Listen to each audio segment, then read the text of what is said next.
오늘 저에게 주시는 말씀은 갈라디아서 5장 22절에서 26절 말씀입니다. 오직 성령의 열매는 사랑과 희락과 화평과 오래 참음과 자비와 양성과 충성과 온유와 절제니 이 같은 것을 금지할 법이 없느니라. 그리스도 예수의 사람들은 육체와 함께 그 정욕과 탐심을 십자가에 못 박았느니라. 만일 우리가 성령으로 살면 또한 성령으로 행할지니 헛된 영광을 구하여 서로 노엽게 하거나 서로 투기하지 말지니라. 아멘. 오늘 우리가 함께 살펴볼 내용은 성령의 네 번째 열매인 오래 참음입니다.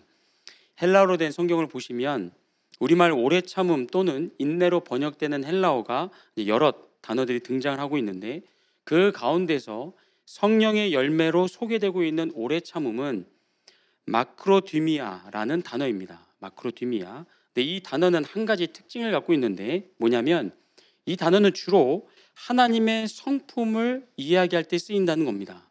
다시 말하면 우리 인간을 향한 하나님의 오래 참으심을 이야기할 때 이 단어가 주로 쓰인다는 것이죠. 이 말은 성령님께서 예수 믿는 성도 안에 맺으시는 오래 참음의 열매가 내가 원래 가지고 있었던 어떤 인내심, 끈기, 참을성에 뭔가를 더하거나 내가 갖고 있는 그 인내심을 업그레이드 시키는 게 아니라 예수 믿고 난 뒤에 새롭게 주어지는 하나님의 성품을 가지고 이 오래 참음의 열매를 맺는다는 이야기가 됩니다. 그럼 성령님은 왜 내가 원래 갖고 있었던 인내심과 끈기를 활용하지 않으실까? 여러분, 그 이유는 간단하죠. 우리의 본성이 이미 죄로 오염되었기 때문입니다.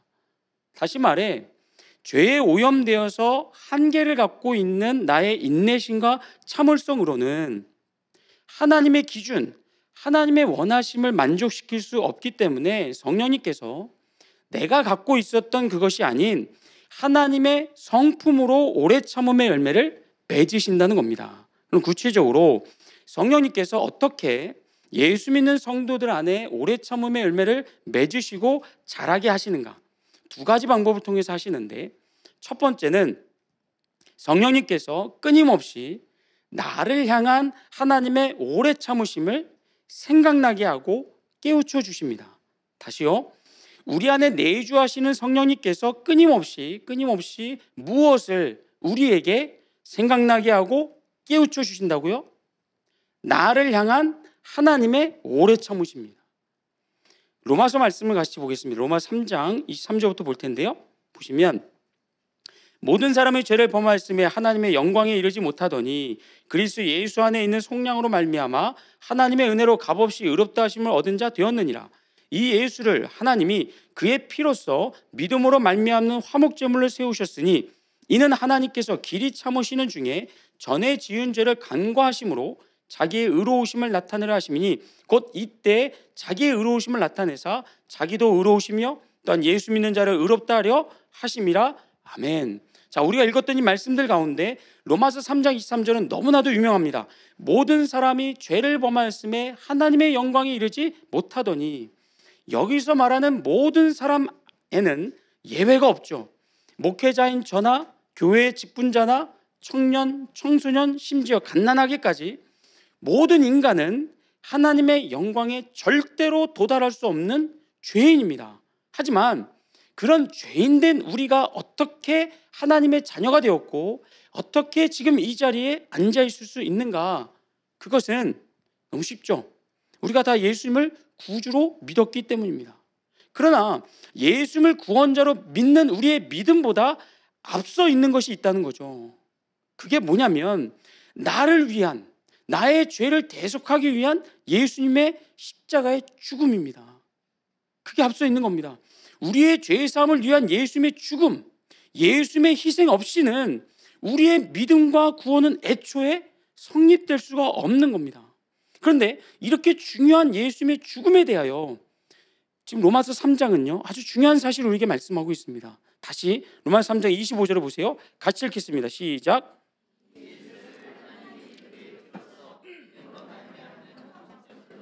2단부터가 중요합니다. 이는 하나님께서 길이 참으시는 중에 전에 지은 죄를 간과하심으로 자기의 의로우심을 나타내려 하심이니. 아멘. 예수님의 죽음은요, 죄인된 우리를 향한 하나님의 무엇이요? 길이 참으신가? 우리가 예수 믿기 전에 지었던 모든 죄를 어떻게 해요? 간과하심으로. 다시 말하면 우리의 죄의 더러움과 추악함과 심각함을 하나님이 보고도 그걸 아시면서도 어떻게 해요? 눈 감아 주신 결과라는 겁니다. 여러분, 우리가 하나님께 구원자를 보내달라고 요청해서 예수님이 오셨습니까? 아니죠. 또는 우리가 대단한 의인이거나 우리가 잘나서 예수님이 기꺼이 희생하신 것도 아닙니다. 우리의 죄 사함을 위한 예수님의 대속의 죽음은 말씀드린 것처럼 죄인된 우리를 향한 하나님의 오래 참으심과 우리의 죄를 간과해 주신 은혜 덕분입니다. 보통은 예수님을 구원자로 이제 막 믿고 하나님과 첫사랑을 나눌 때, 그때는 이 구원의 은혜를 어떻게 합니까? 여기에 엄청나게 감사하고 감격해들 하십니다. 어떤 분은 그러더라고요. 그렇게 막 은혜를, 그 구원의 은혜를 깨닫고 내가 하나님의 자녀가 되었다는 그 거듭남을 경험하고 난 다음에 길가로 나가 보니까 아무렇게나 그냥 피어 있는 들꽃을만 봐도 막 너무 아름답고 사랑스럽고, 뭐 새들의 기저귀는 소리가 막 찬양 소리로 들리고, 뭐 어디를 가든지 십자가에 달린 예수님만 생각하면 막 눈물이 쏟아지는, 감사와 찬양으로 충만했던 그 첫사랑을 다들 갖고 계십니다. 근데 문제는 뭐냐면 시간이 흐를수록, 신앙의 연수가 길어지면 길어질수록 구원의 감격과 기쁨이 약해질 수 있다는 겁니다. 그런데 이거와 비례해서요, 뭐예요? 하나님과 예수님께로만 향했던 우리의 시선이 점차 세상과 다른 사람들을 향하게 되면서 나와 남을 비교하게 되고요, 그 과정에서 시기, 질투, 비난, 책망, 뒷담화, 이런 것들이 점점 늘어나다가 결국에는 화살이 하나님께로 향하는 겁니다. 하나님, 왜 나한테는 저 사람에게 주신 건강, 물질, 재능, 성공을 안 주십니까? 하나님, 왜 나보다 왜 쟤를 더 사랑하십니까?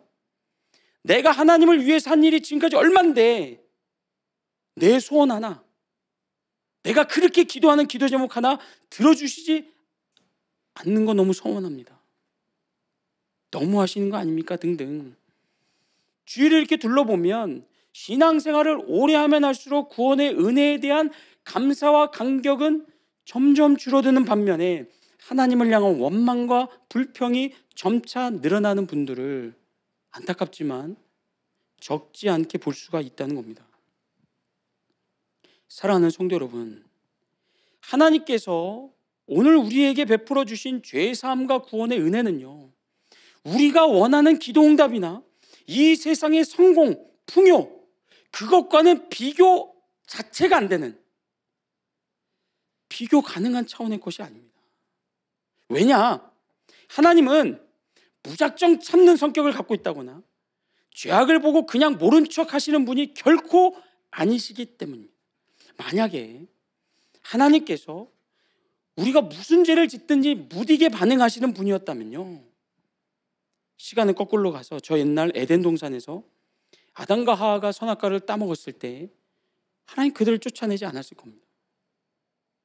또 노아 시대 때 사람들의 악함에 대한 홍수 심판은 일어나지 않았을 겁니다. 하나님이 죄악에 정말 무딘 분이고 별로 상관하지 않는 분이라면 말입니다. 또한 예를 들면 다윗입니다. 여러분, 우리가 알다시피 다윗은 너무 잘 알죠. 하나님과 마음이 합한 자라는 별명을 얻을 정도로 하나님을 정말로 사랑했고 사울이라는 원수를 끝까지 용서하고 품어냈던 신앙의 대위인이었습니다. 그런데 그런 그가 우리아를 제거하고 그의 아내 밧세바를 빼앗았을 때 하나님이 어떻게 반응하셨습니까? 길이 참으시는 중에 그의 허물과 잘못을 그냥 모른 척하고 넘어갔습니까? 아니죠. 당장 선지자 나단을 보내서 다윗이 지은 이 죄악을 책망하면서 이렇게 말씀하셨습니다. 한번 보세요. 사무엘하 12장 10절부터 11절입니다. 시작.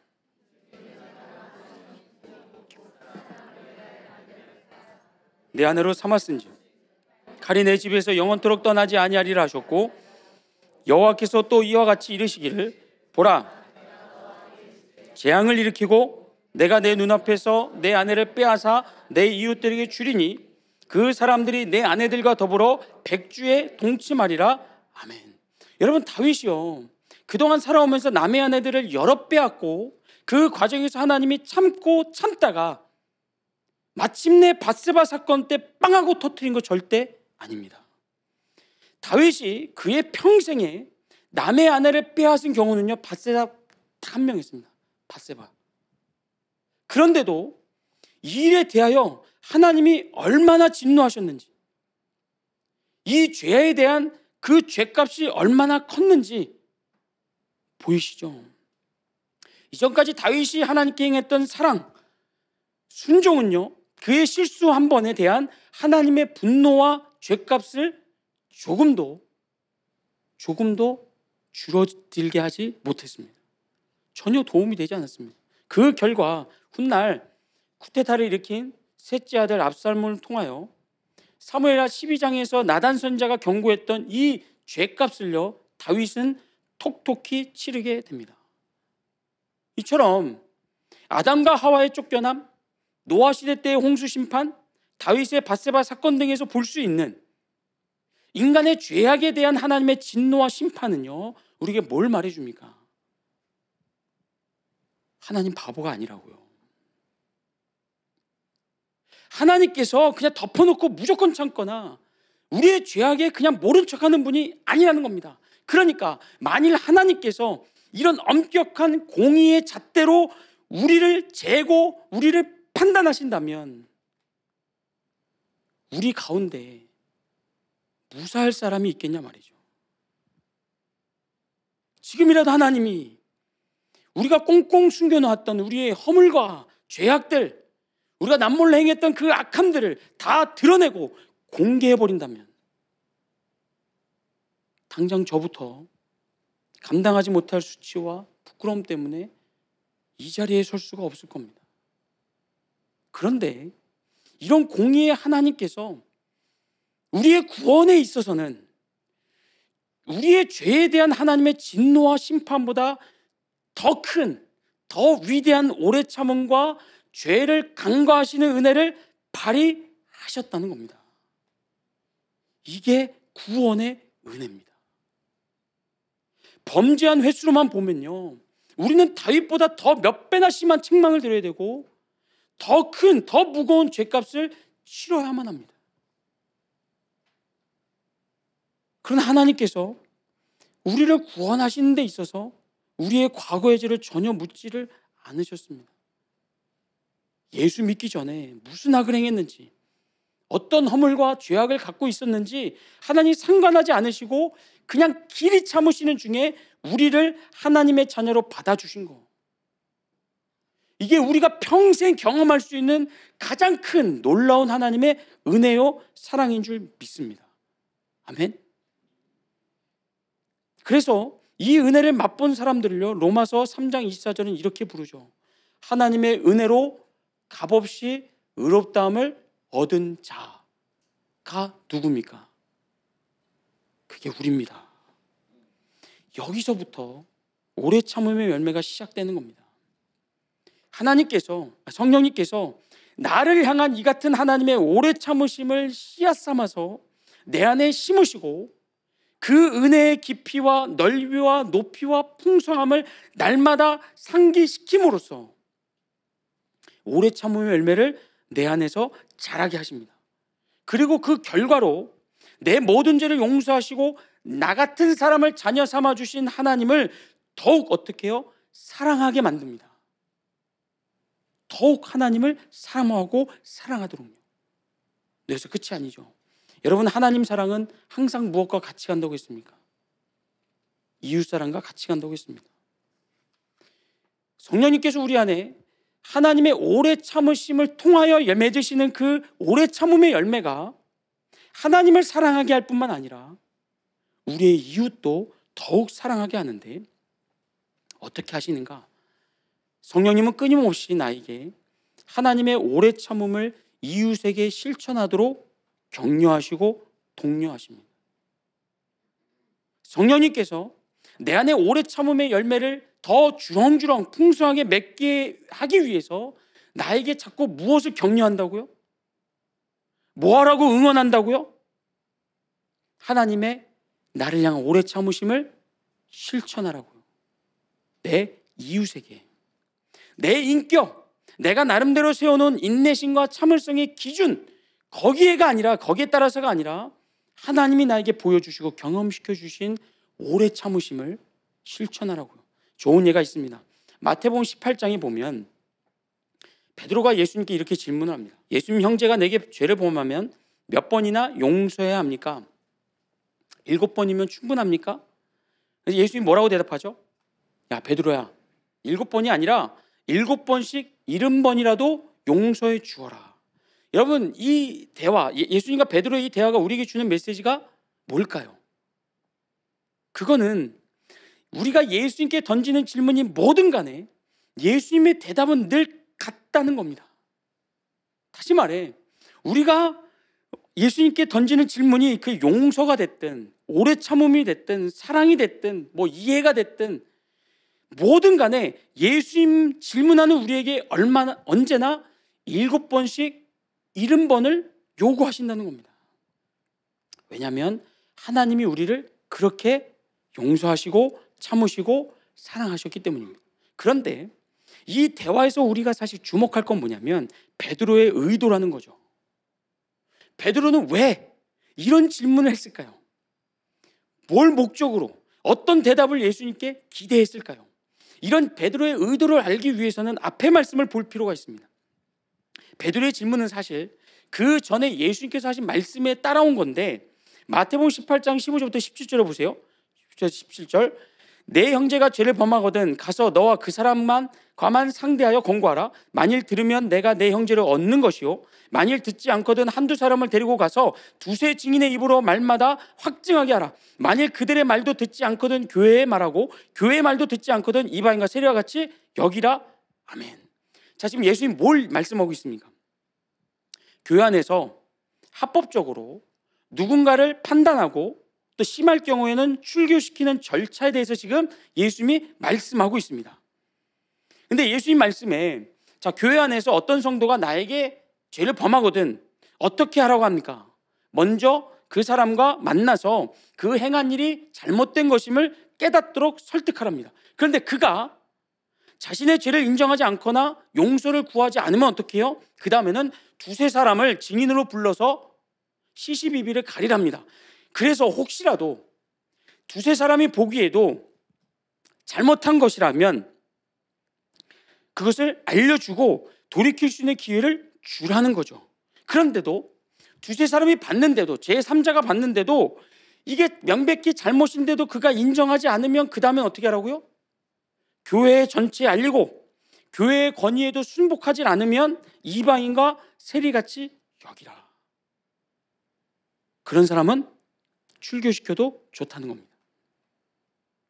이 얘기를 베드로가 가만히 들으면서 문득 질문이 떠오른 거죠. 뭐냐면,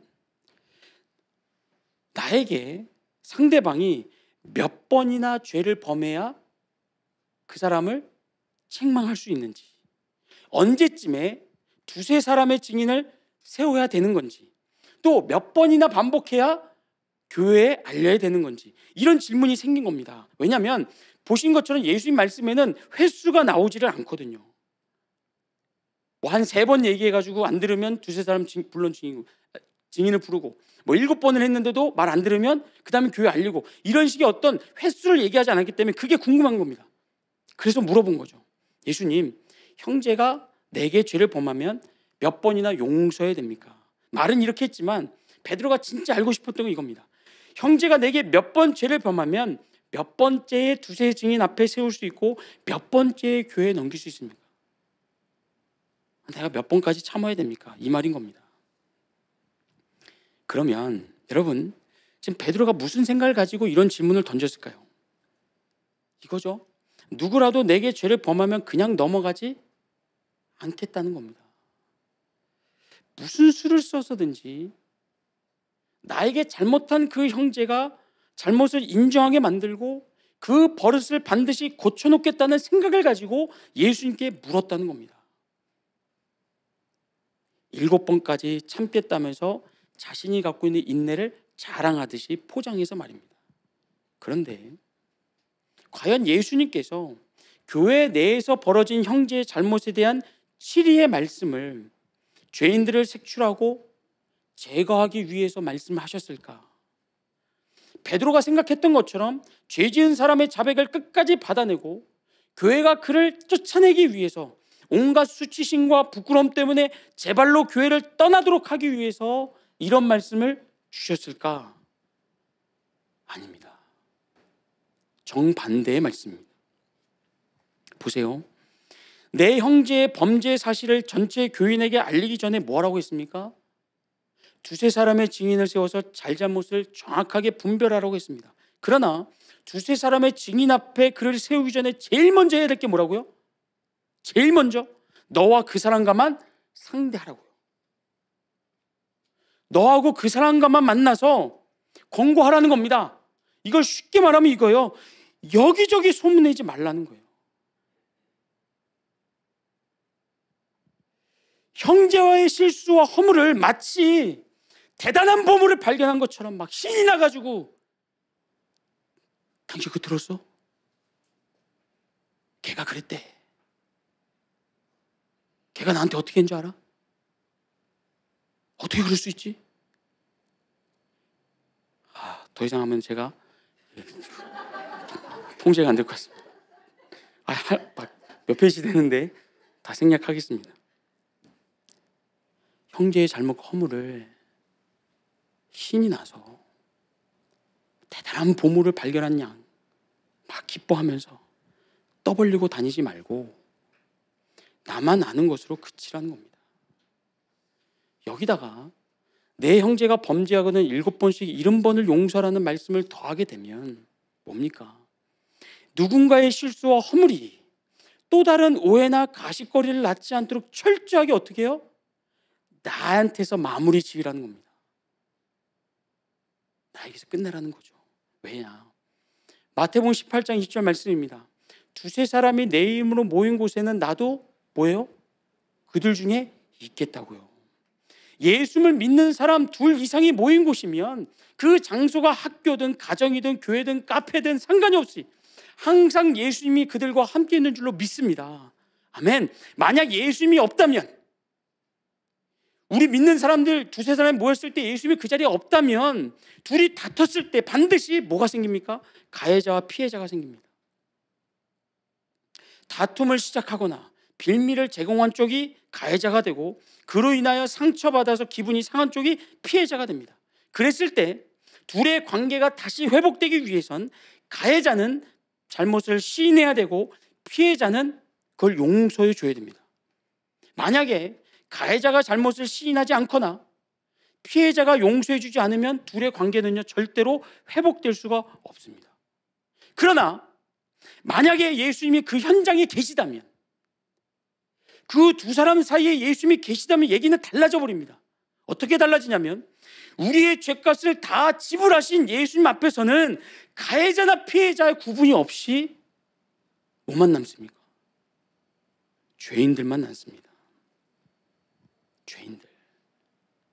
그것도 뭐 한 100데나리온 빚진 죄인이 아니라 갚을 수 없는 10,000달란트 빚진 죄인들만 남습니다. 그러니 예수님 앞에서 10,000달란트 빚진 죄인들끼리 누가 가해자고 누가 피해자란 말할 수 있냐 말입니다. 예수님이 그 자리에 있다면 우리 성도들의 생각과 마음을 지배하는 말씀은 이겁니다. 내가 너를 불쌍히 여긴같이 너도 내 동료를 불쌍히 여김이 마땅하지 아니하냐. 누구한테 한 말씀이죠? 10,000달란트 빚진 자에게 한 말씀입니다. 내가 너를 불쌍히 여긴같이 너도 내 동료를 불쌍히 여김이 마땅하지 아니하냐. 어떤 다툼이나 상처와 아픔의 자리라고 해도 여러분, 성도들이 모인 곳에는 예수님이 항상 함께 계시는 줄로 믿습니다. 아멘 안 하신 분들은 뭐죠? 이해가 안 되는데요. 아니, 예수님이 함께 계신다니까요. 뭐 안 계신 데가 혹시 있으신가요? 뭐 따로 이렇게 시큐리티 한 데가 있나요? 있으면 저한테 알려주시기 바랍니다. 예수님이 계시기 때문에 우리 성도들 사이에서는, 우리 안에서는 늘 이 말씀이 맴도는 겁니다. 내가 너를 불쌍히 여긴같이 너도 네 동료를 불쌍히 여김이 마땅하지 아니하냐. 성령님이 이 말씀을 우리에게 하시는 겁니다. 하나님의 길이 오래 참으심으로 하나님의 자녀가 되었다면, 그 은혜와 사랑을 받은 자가 맞다면 너도 행하라는 거죠. 증명하라는 겁니다. 네가 진짜 받은 자인지 아닌지. 이제 말씀을 정리합니다. 성령의 네 번째 열매는, 오래 참음의 열매는요, 내가 원래부터 갖고 있었던 성품이 아니라 예수 믿고 난 뒤로부터 우리에게 부어주시는 하나님의 성품, 즉 나를 향한 하나님의 오래 참으심과 은혜를 씨앗으로 해서 맺는 열매라고 했습니다. 그 씨앗이 잘 자라게 위해서 성령님께서는 끊임없이 죄인된 나를 향한 하나님의 오래 참으심이 얼마나 위대한 은혜인지, 죄에 대한 하나님의 진노와 심판보다 얼마나 더 큰 용서와 사랑으로 우리를 품어주셨고 자녀 삼아주셨는지 기꺼이 10,000달란트를 탕감해 주신 그 은혜를 깨우쳐 주십니다. 그런데 이걸 잊으면, 그래서 구원의 감격과 기쁨이 약해지면요, 어떻게 된다고요? 삐쭈빼쭈 시기와 질투와 다툼과 분쟁과 뒷담화와, 그리고 궁극적으로는 하나님을 향한 원망과 불평으로 발전될 수밖에 없습니다. 보세요. 그런 분들은 잘 웃지 못합니다. 여유가 별로 없습니다. 늘 화가 나 있고 분노에 차 있습니다. 성령님은 그걸 원하시지 않습니다. 그렇기 때문에 우리에게 끊임없이 깨우쳐 주십니다. 우리가 어떤 용서를 받았고 어떤 은혜를 받았고 어떤 사랑을 받았는지를. 여기서 멈추지 않고 성령님은 어떻게 해요? 하나님의 그 오래 참으심을 우리의 삶 속에서 실천하도록 격려하고 응원하십니다. 왜요? 하나님 마음 알라고요. 하나님 마음을 더 이해하라고요. 하나님을 더 사랑하라고요. 물론 그게 여러분 말처럼 쉽지는 않습니다. 하나님의 사랑과 은혜는 우리가 얼마든지 누릴 수 있고 얼마든지 고백할 수 있지만, 내 인내심의 한계가 다다랐을 때 그걸 뛰어넘어서 하나님의 오래 참으심과 하나님의 용서를 실천하는 거 결코 쉽지 않습니다. 그래서요, 기도를 쉬시면 안 됩니다. 중단하시면 안 됩니다. 기도하심으로 하나님의 성품, 하나님의 오래 참으심, 하나님의 은혜와 용서가, 사랑이 우리 안에 늘 충만해야, 차고 넘쳐야 그걸 오래 참을 수 있고 용서할 수 있고 이해할 수 있습니다. 바라옵기는 그렇게 용서가 점점 약해지는 세상 속에서, 복수가 점점 더 각광을 받고 인정을 받는 이 세상 속에서 하나님의 자녀로서, 하나님의 자녀답게 하나님의 은혜와 용서와 오래 참으심이 얼마나 놀라운지를 우리의 삶 속에서 실천하심으로 증명하시는 저럼 되기를 주의 이름으로 축복합니다. 아멘.